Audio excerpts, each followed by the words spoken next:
What's up, Ken? Hey, Ralph. How you doing? I'm on the boat again. Well, that's nice. Beautiful day. Come here. Come here. Come here. Who's that? Come here. Sorry, I was messing with the speaker. I don't know if you can hear me or not. I could hear you. Is that Kathy in the background? Kathy, Joanna, I brought Molly in the boat tonight. There's even Lisa. You want to see what's going on over here? Here. I'll turn on the video if you want to see. Yeah, I'm going to. Okay, let's see here.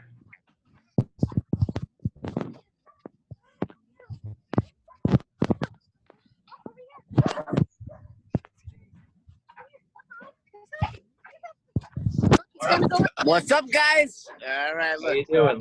Turn my cell phone here. Can I do this? I got my wife and Kathy again. Hey there. Let's see. Why am I got to get my cell phone here? I got Lisa here too. Lisa? And let's see if I can get this house over here. Oh, that looks awesome, Ralph. What'd you say, Paul? I said that looks awesome. I'm jealous. This is Friday nights in Lavalette. I love it. Nice. Ken, you coming down tomorrow, Ken? That sounds like an invite. Listen, it's an open invite every day for the summer. I'm going to check with Maria, see what she's thinking for tomorrow, and then I'll shoot you a text. I'd love to come down if she's into it. Let me know. We can do some clamming again. I'm going to tell Foose if you come down. Okay, that'd be great. I think Jaden's already down there somewhere. Oh, okay, great. So what's going on tonight, Ken? Well, we're gonna talk some more about empathy function tonight. Right. I'm gonna put you in the background and kind of zoom with the boat. Okay. Yep. I get that for sure. How you doing, Greg? Hey, good, Ken. How are you, man? Good. How's Kathy doing? She's doing great. Good to She hear. really is. Yeah. Good. Thanks for asking.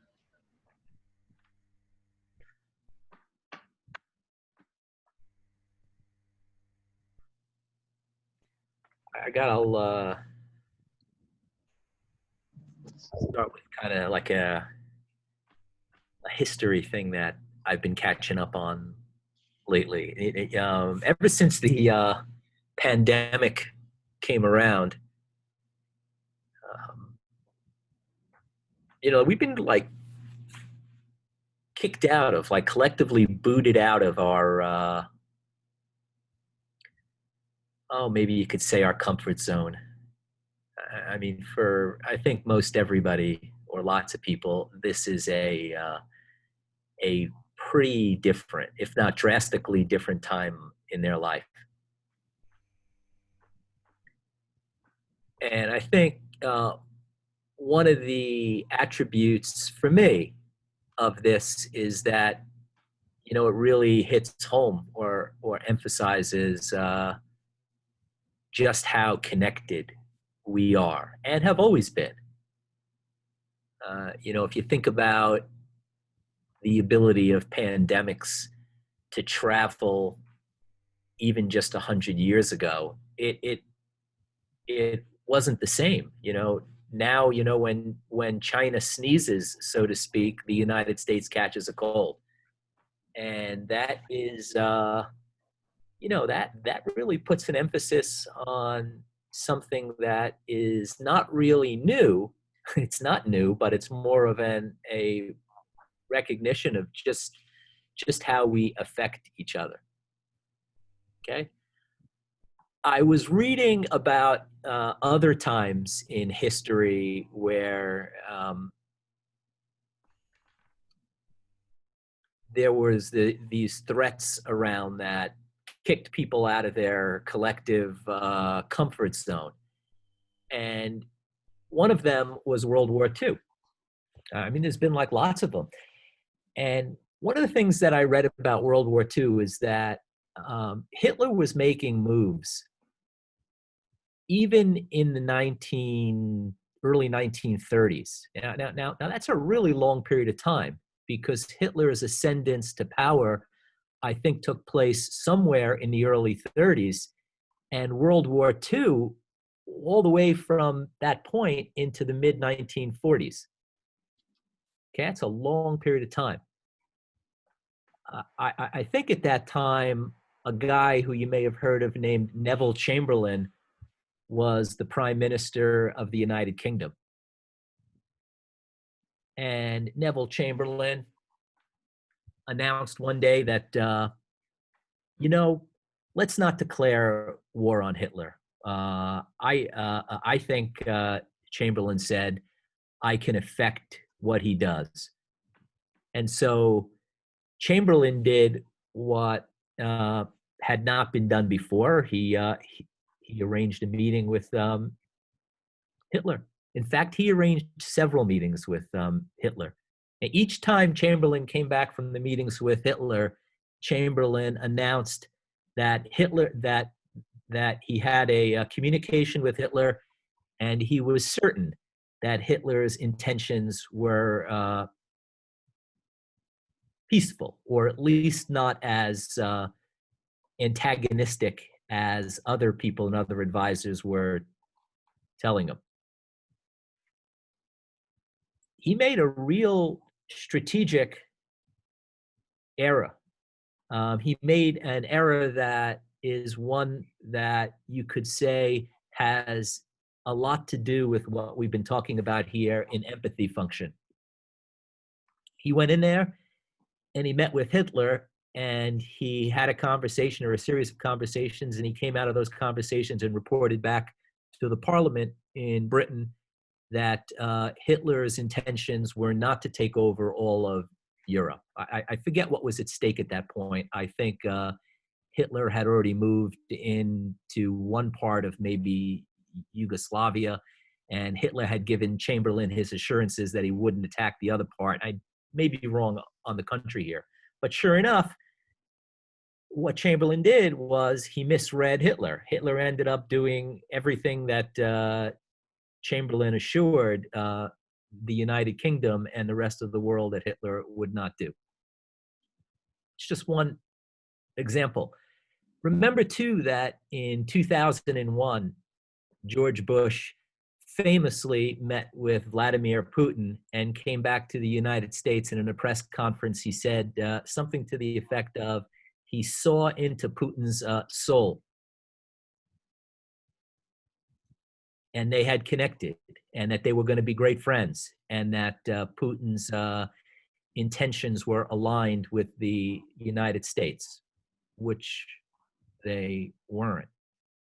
And then think, too, of our current commander-in-chief meeting with Kim Jong-il of North Korea and coming back and also reporting that his conversations with him were such that it was going to be red roses and a lovey-dovey relationship. That has not proven to be true either.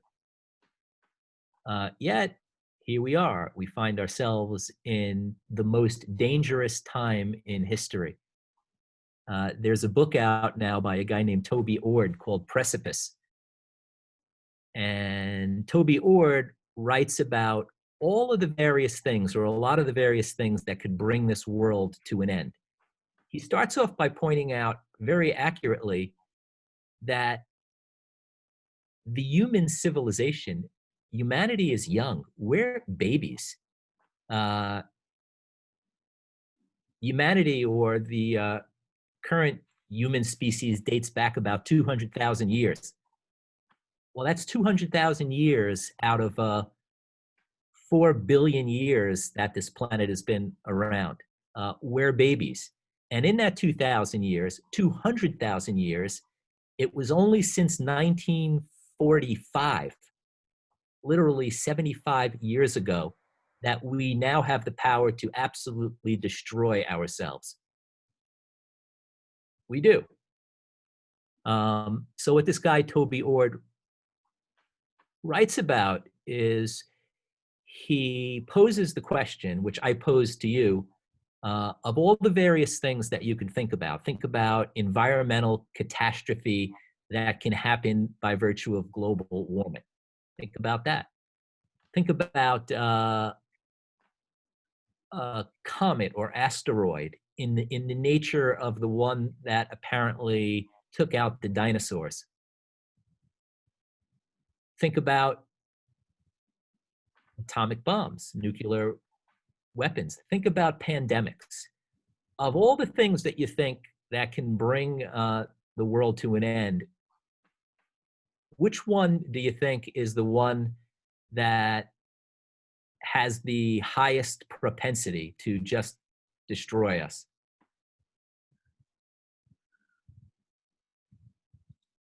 Do you have any idea? Guess? Anybody?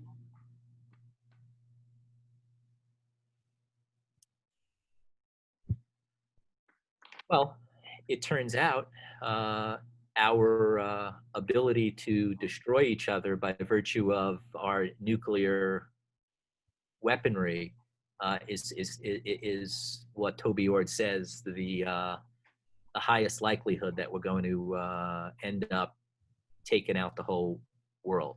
We've got ballistic missiles pointed at Russia. They've got them pointed at us.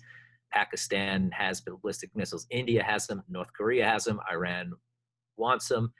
And it don't take a heck of a lot to get in a situation where we're going to be in a whole lot of trouble. But what these things really emphasize is the importance of paying attention to what people are doing, because we're babies. We're absolutely babies in terms of our abilities to plot out what other people are going to do. You can see Chamberlain failed at it. Bush, Trump, you can see what's going on.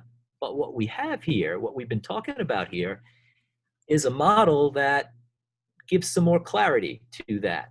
And we're in empathy function. And empathy function is a good place to consider this issue, because empathy function is every bit a field of battle. You gotta think about that. It's like, empathy function is a field of battle, because empathy function will be a way that, or the way that you'll be able to plot out what someone is likely to do and then address that likelihood.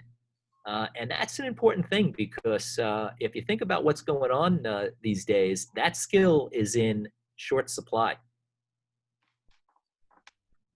So what I want to talk about tonight is, I want to pose the question of, how does empathy function allow us to affect the world?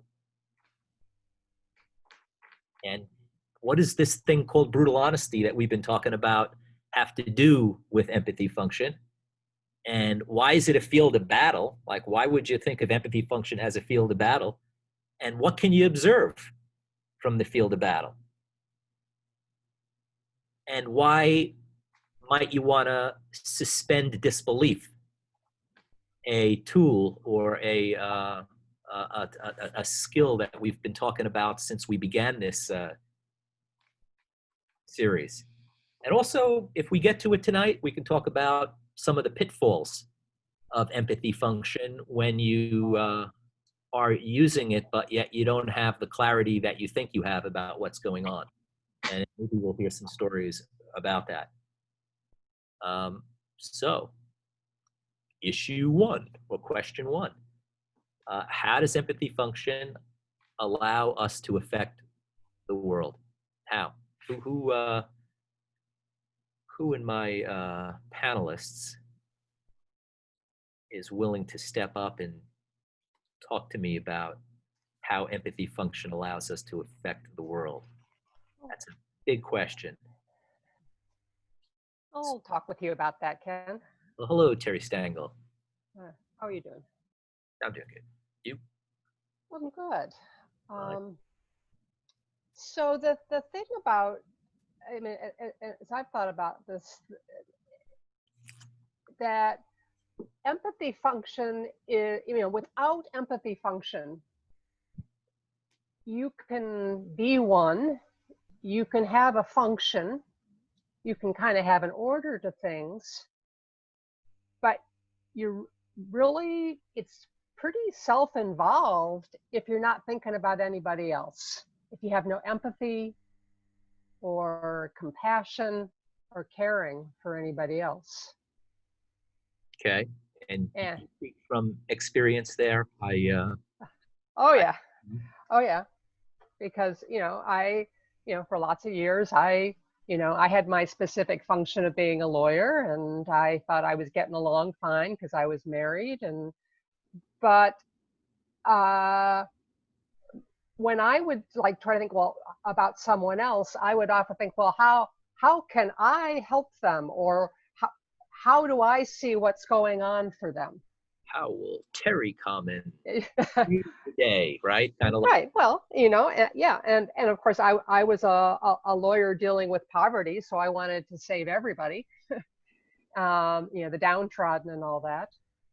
But when you look at what I actually accomplished just for the people that were right in front of me, it was pretty limited, because I wasn't really seeing like what was going on for them, or what I knew when I looked at the situation from my own experience, and when I tried on what they were going through, what they might be missing. All right, so there's a person in front of you, a person you have a relationship with, and you're missing what it is that's going on for them. Well, I can give you I can give an example of like kind of where that shifted for me, or where I began to see the difference on that. I wouldn't mind starting with the example of where it was, let's say, costly for you. Okay. Well, in a couple shows ago, we were talking about some of the early days of quantum floats, and I was one of the facilitators that worked for you. And and so I would often talk to folks, and I'd be thinking about, gee, what can I tell them, or what do I see as the problem, and not really finding out how that person thought about it, not really trying on and considering, gee, how are they really seeing and feeling, and where is this coming from where they believe and when they see the world. I thought I had a better mousetrap. All right, I have a question here at this point. How certain were you? How just absolutely certain were you that what you were seeing, or what you perceived, you actually thought was going on with that other person or with other people? Oh gosh, I was not only pretty certain, but I would craft my questions to confirm it. I would ask questions that would kind of confirm what I thought was already there. So I certainly wasn't really finding out or observing what is this person actually doing? Where are they actually struggling? I was looking at it from how I thought about things. But yeah, you're right. I couldn't. That was not empathetic. And was I one with myself? Yeah, pretty much. But I wasn't kind of exploring that landscape, looking, being honest with myself about what are this person really saying here? Why are they saying it? What do they believe that allows them to do that, and says that requires them to do that? When you say, Terry, that you were one with yourself, what do you mean by that? Well, what I meant is, or what I mean is that I thought I know who I am, and so I was pretty comfortable with what I was doing. But what was not in place at the time is that I wasn't really being brutally honest with me about what I was doing with them, about what I was doing. Did you know really who you were? I mean, I don't want to give people the impression here, that's not. I'm with Ken on this one. Okay. All right. Yeah. He's checking to find out, are you still doing that? Okay. Are you being brutally honest with yourself about what you're putting in the way of you observing what someone else is doing. Mm-hmm. Yeah. Even right now, Yeah. are you being honest about where you really are with that? Yes. So, I mean, the thing that has been really critical for me on this Yes, is, what though here? Yes, you are. Yes. yes, I'm being honest about where I am. Okay. The where I have struck, you know, the thing that I have had to work on and do work on is separating out, being honest with me about, is this me and my thinking that I'm bringing to it, or am I really looking at how someone is? Because you're right, Ken, I've been pretty sure that my thinking was correct or accurate. So what's been helpful to me is to slow way, way, way down. That's been one of the most helpful things. Not to assume that I know what I'm seeing. I can say that's what it looks like, but I really have to talk with someone. I have to really explore what's there in their thinking. You know, where I really made mistakes is where I jumped too fast. And I think that's, how come you jumped too fast? What's that? oh gosh, you know, that's really old. That goes back to wanting to kind of be the smartest kid in the room and, you know, wave my hand in the air and say, I got it. And so I would go into a situation wanting to be quick and smart and know, but I didn't. And so to deal with that, first I had to be honest about, well, what am I really doing here? What is my action doing? And then what can I not do, like we were saying, in order to allow me to see something else? Okay. What was let me start this. One of the things that we talk about in the reading and the questions that I'd like to touch upon is how empathy function can be measured by an effect you have on people, or you could say the world. And so how do you look at what you do or we're doing and take a gander and measure your effectiveness? Like, what do you see? Yeah. Well, I think the impact in the error, I didn't make an actual difference with the people I talked to. At best, maybe I you know, I say, okay, here's what I do, or here's what I think is better, but I would do it in kind of I know better than you way. Well, But did it make a difference for them? No, I don't think it really did. I'm going to venture a guess that you didn't wake up every morning and say, today, I'm going to make absolutely no difference in the world. Right? No, of course not. And so then it would also seem, tell me if this is the case, that you went about your thing of however you described it, you know, trying to be the smartest person in the room, actually thinking that you were impacting the world, that Terry Stengel was leaving a lasting impression, although I you probably did leave a lasting impression. I'm asking left the one that you thought you left. Yeah. I mean, did you miss that part too? Yeah, I you know, I assumed that because I said something or I shared something that made a difference. Just because it was kind of back to that communication thing. I said it. I said, here's a way, you know, here's what I think should happen, or here's where I think you're missing something, you know, because Terry said so. And did that really make a difference? Did that change anything that was observable? No. Okay.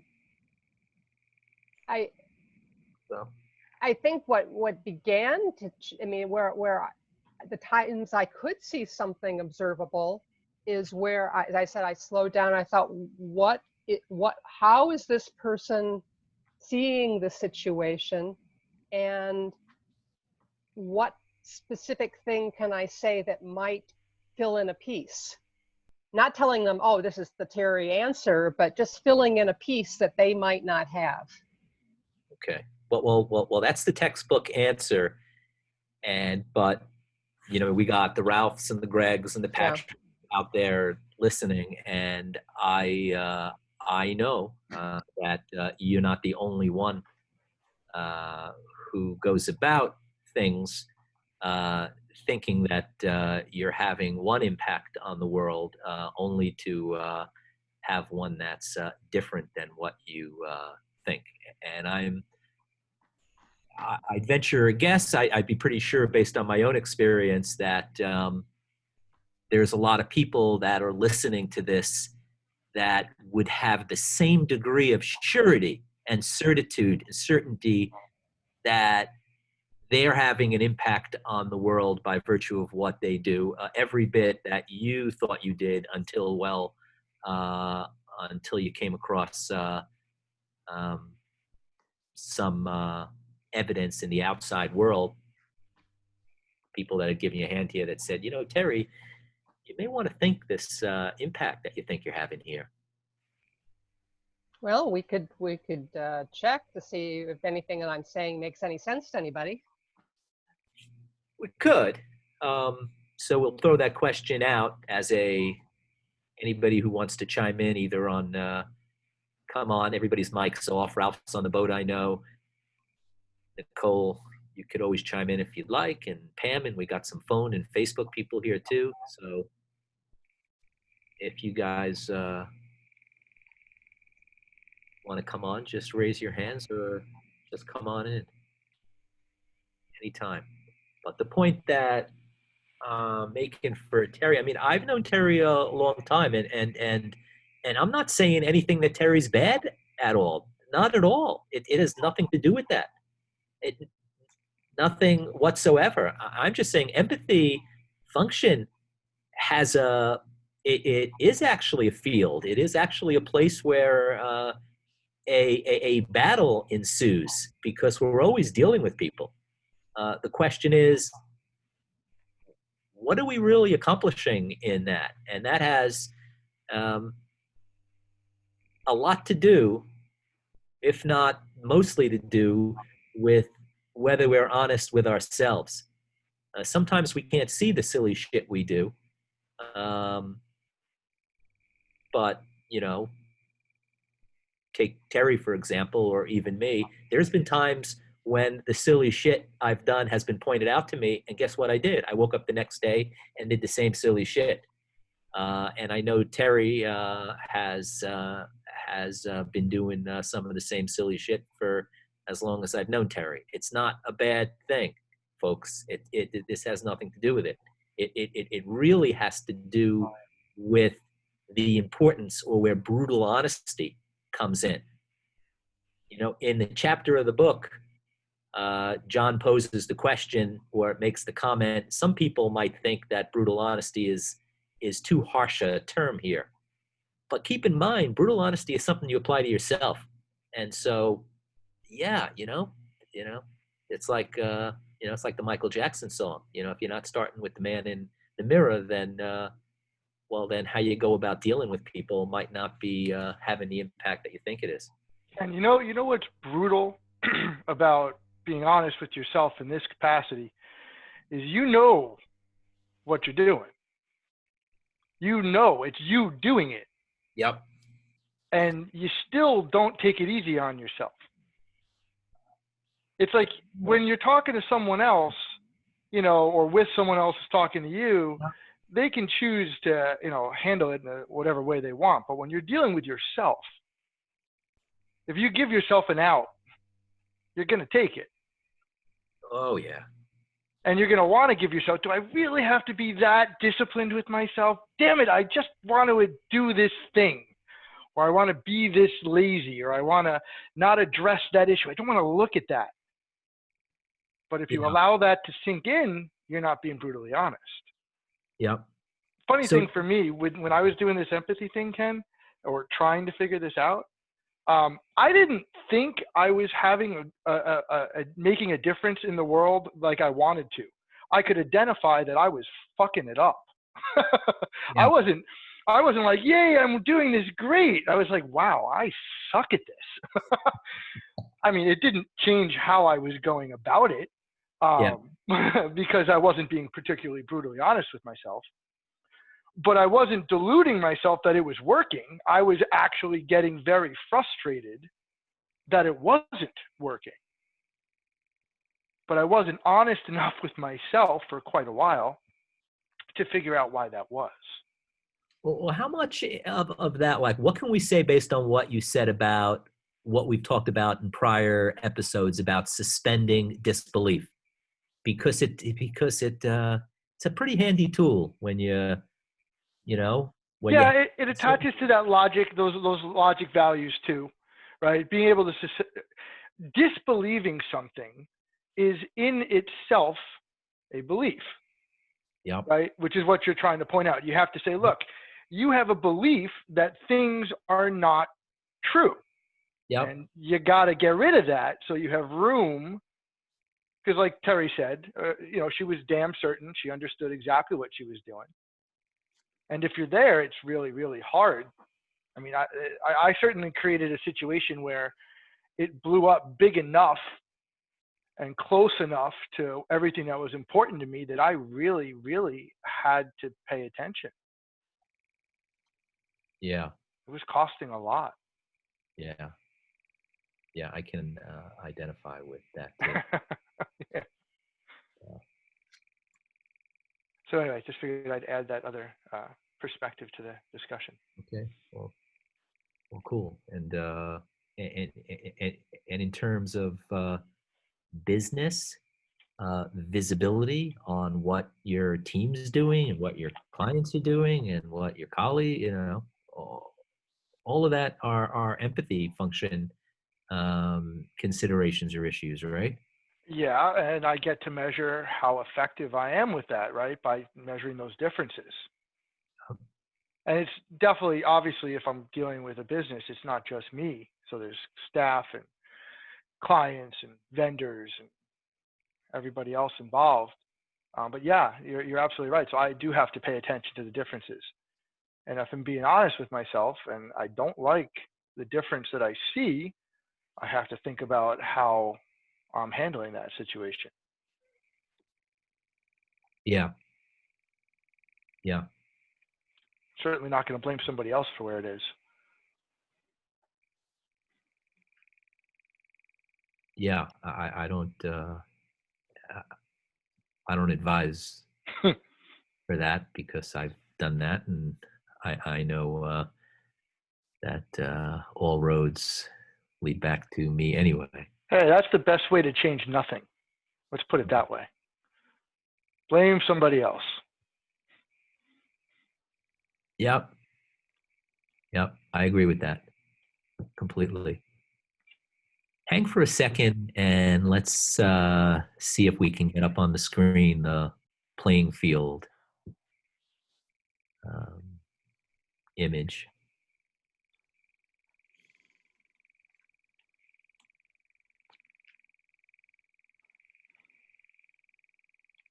All right.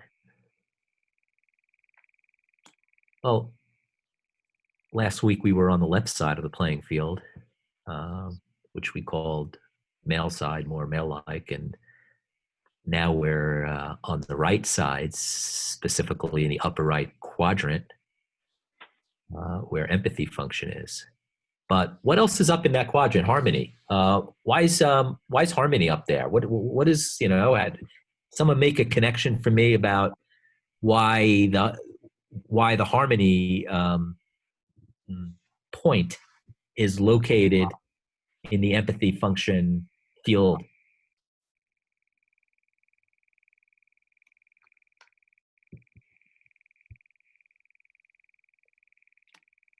Come on now. I can unfreeze your mics. Elise, Jenny, Vanessa, attendees. Come on, let's have some fun. I'd like to hear what somebody has to say about why harmony is located in that quadrant. Well, if I'm on the right side of the field, right, and I'm looking at somebody on the left side of the field, I'm going to be using that empathy function. So that's a field of endeavor, right, that we keep talking about. And Yep. I need to position myself with regards to harmony and them based on what we're trying to accomplish, right? We want to create that reality in that overlap between the triangles. Yeah. Yep. Yep. Yep. So this is the second place that harmony comes up in the playing field, and it's happening from a very different place. On the left side, it's about being in harmony so that your natural mind function can express. And on the right side, the harmony is with regards to observing what's going on in the natural order or natural world around the situation, right? You have to be able to step back. I believe last night we were talking about it has to go from delta to beta, that thought process for empathy function. Yeah. Because the reason that's important is you have to be able to see not the logical explanation that somebody's giving you, but rather the belief system that is spawning that logical position that they have. Yeah. Yep. Now, when I did my first introduction class, my only introduction class, which was, I guess, probably back in 2014, 2015, I said something. I was talking to John. It was a webinar just like this.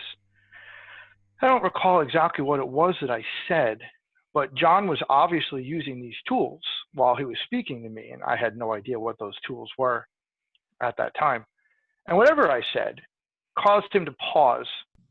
And he said to me, he's like, "Why do you think you're not a good person?" This is what he said to me. Yeah. And I looked at him. It's like, I'm sorry, what? Like, I didn't mention anything about, I used no words at all to talk about me not being a good person. Hell, I don't even know what the hell you're talking about. Now, that statement to me was a result of John using the empathy function in real time to observe what my belief structure was. And to communicate in a and way make a difference. That would make a difference. Now, how do I know that made a difference? Because I'm talking about it 5 years later. Yep. I marked it. It was such a remarkable event.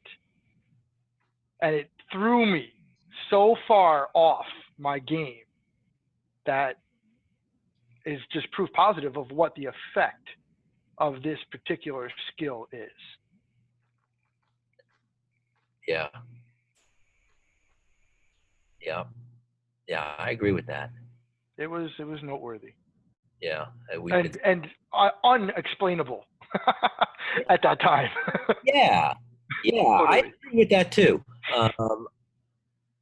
I didn't ever think that what John was doing was magic. I just thought it was like, damn, where does that talent, like, how, especially coming out of the law, you meet Harvard, everybody, and lawyers pride themselves on being able to see where things are going and to deal with those situations, especially if you're in court. That's an important skill, even if you're doing a deal. And I knew that when I started to get in this work, that there was a whole skill set that was we were missing. Yeah. Say it this way, like what you do, technology is an abstraction, law is an abstraction, cooking is an abstraction, but how big of an abstraction can you fit within your thinking? And the bigger the ones are, well, that seems to me to be like you've got a landscape or a perch or a place on which to survey a territory that you've never been able to survey before. Yeah, you'll probably be able to connect some dots you never knew were connectable. Yeah. Yeah, lawyers, yeah. I mean, the experienced senior partners do just that. Now, they don't necessarily, I mean, having a skill set where you can plot someone's course of action, the point of Neville Chamberlain and George Bush and Donald Trump and others, that that's not that wasn't for me a law school skill set. That was more of like one I can overlay on what I'm doing to figure out, shit that I never even considered paying attention to. But as if you said, once I saw somebody using it, John, or John in particular, I was like, yeah, there's something to it. Yeah. Yeah. Well, I don't want to make well, you know what, let me just say it this way. Yeah, it's just it's available to everybody. That's it. Here, come on over and practice this stuff.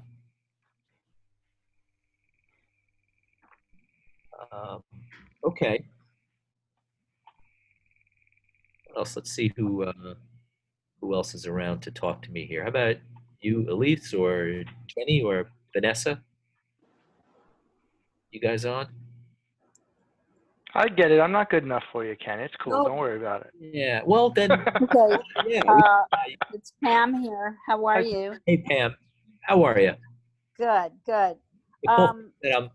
I actually, you guys kind of got off on a tangent there, but I wanted to hear again how Paul explained the harmony to the natural mind and the harmony to the empathy function. I wanted to hear that again. Cool. Yeah. Well, we can talk about that a bit more. So the conversation right now is focused on that empathy function quadrant on the top right. And one of the challenges here is you're absolutely working with another person on the other side of the playing field. And you have to have the wider angle. You have to be paying attention to more things. And to my earlier point, you have to be thinking, or at least observing, from the delta to beta thought process. In other words, from the belief to the logical as you're doing your observations. And the reason, now, brutal honesty isn't actually listed in this particular drawing, but the reason that brutal honesty is a tool that releases the energy governed by the empathy function is because without it, you can't rely on your own interpretation and perception of what's going on.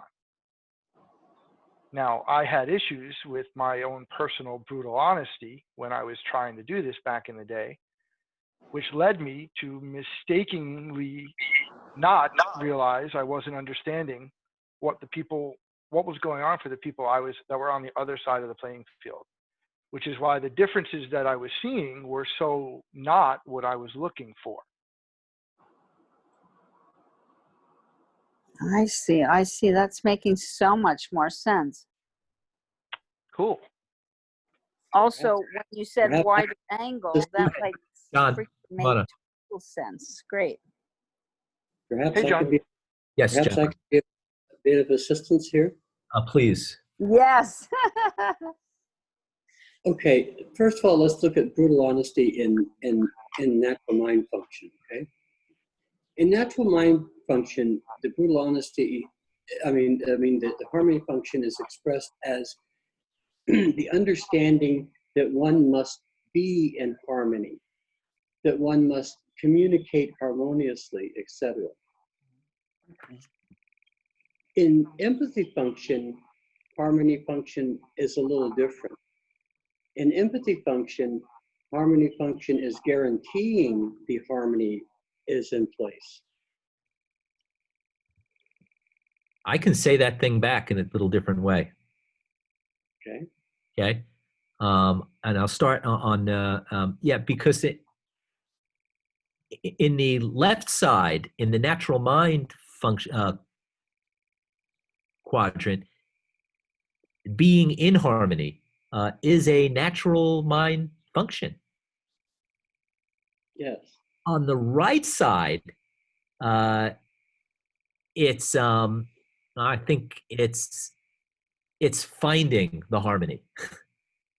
But how do I? It's more than finding it, Ken. It's nailing it down and putting it in place and making sure it's there. Yeah. So how am I going to do that? Wait. Okay, let's do this for Pam, okay? Okay. Pam's guys get up in the morning, and what they do is they want to make sure that Pam is happy. And so they are in harmony with her. And when they go out to do, they do things that are harmonious with what she wants to get done. There's one thing she wants to get done. However, when Pam comes out and gets up in the morning and she looks at the harmony, she says, okay, what is it that I can do so that my guys can accomplish what I need to get accomplished over here? Yeah. How can I show them my oneness with what they are doing, and what can I do to give them a hand to accomplish what it is that they are trying to accomplish for me? Yeah. In Pam's case, she has to guarantee that harmony. On their case, and from their perspective, they're looking to make that harmony. And it's a difference of direction only. Oh, I see that. Okay, that's good. Thank you, John. That's so good.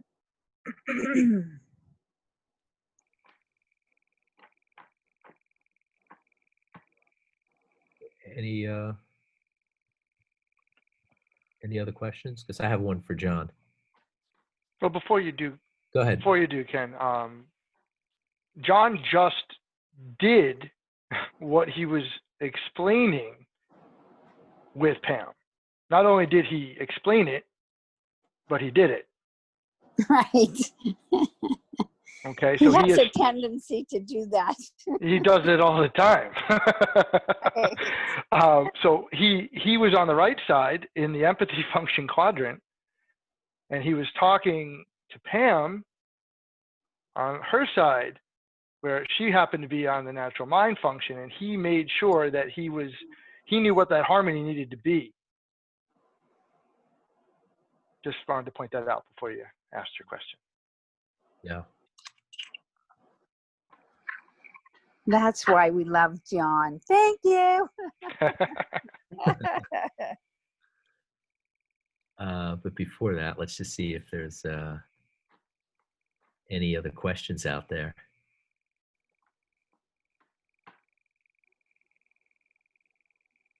You guys good?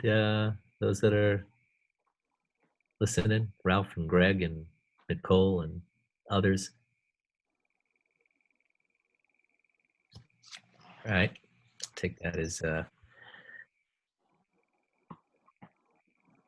following along. There's a couple of places in the reading which talk about, I think, pitfalls. See, I'm going to say it, and then someone will tell me whether they see it differently.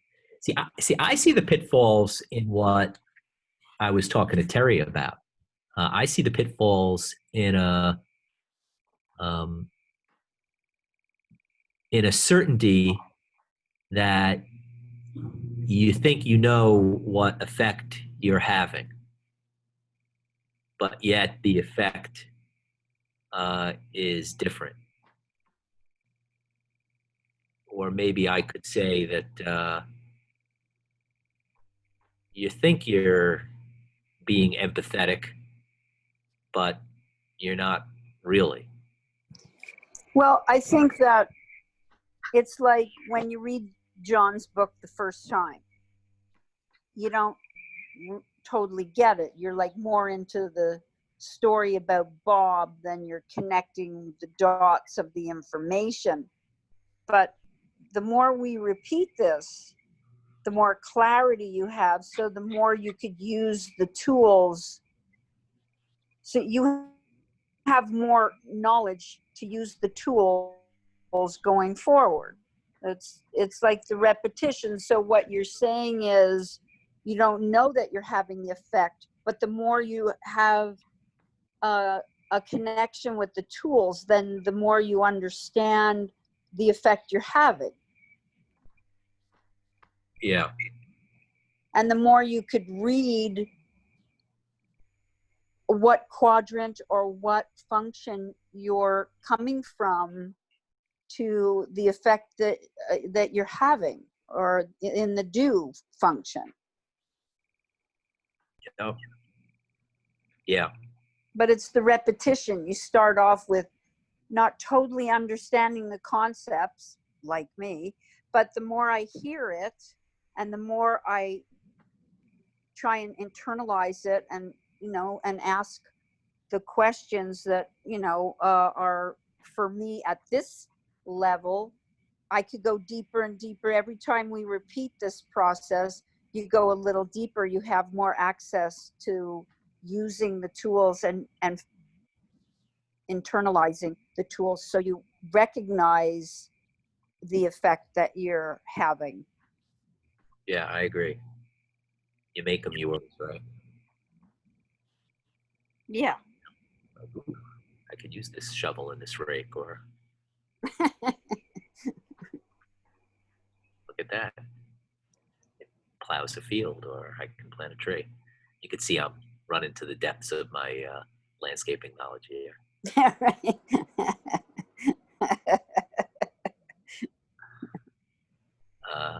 Okay. Yeah.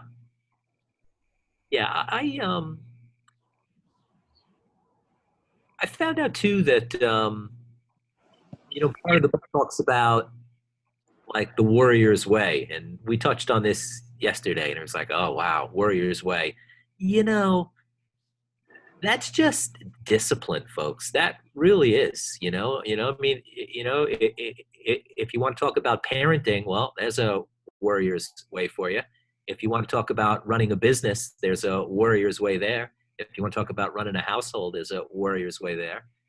I talked about for myself a lack of discipline. And so a lack of discipline for me was not exactly a warrior's way. It wasn't. And that lack of discipline really affected the ability to be empathetic. Hey, Ken, do you see that lack of discipline in any of your kids? It's interesting. It's not really, but maybe it's there. I have to say, like, Ethan is at UCLA. He's going to go to law school. The kid, never stops getting things done. But then again, I followed that pattern too. Right. That doesn't mean that he's got discipline necessarily. Yeah, it's true. And so that may be that actually may be there. Just curious. Yeah, no, it's a good. Yeah, it's a good question. Sometimes the lack of discipline that I see is even in just communicating. Oh, absolutely. It's not a formal thing like going to school or studying that I meant is discipline. It's a very different thing. Yeah, it's like a lack of discipline in finding out what somebody else is really saying. Yeah. I think that is a thing I see in my household. Well, I mean, brutal honesty. There's no such thing without discipline. Yeah, that's true. All right. Well, Elise, did you have something to say because your mic's on? Oh, no. Okay. Well, good talking to you. Well, that's what I got for the night. We're going to talk about intuition function. We're still on the right side of the playing field. We're moving on Monday to the lower right quadrant, and that'll be Monday and Tuesday. And then on Wednesday and Thursday, we'll talk about agreement, and that'll finish up this series. we've got something in the works planned for when we finish this that I think everybody listening is going to find really interesting, but we're putting it together. So give me a day or 2 or 3 and I'll tell you more about it next week. How's that sound? Sounds like a good cliffhanger, Ken. Yeah, that's a nice tease. I like that. Yeah. All right. Sound good? So everybody have a great weekend, and I'll catch up with you on Monday. Thanks for hanging with us tonight. Good night. All right. Good night. Good See you night. Happy Monday. Friday. Happy Friday. Friday.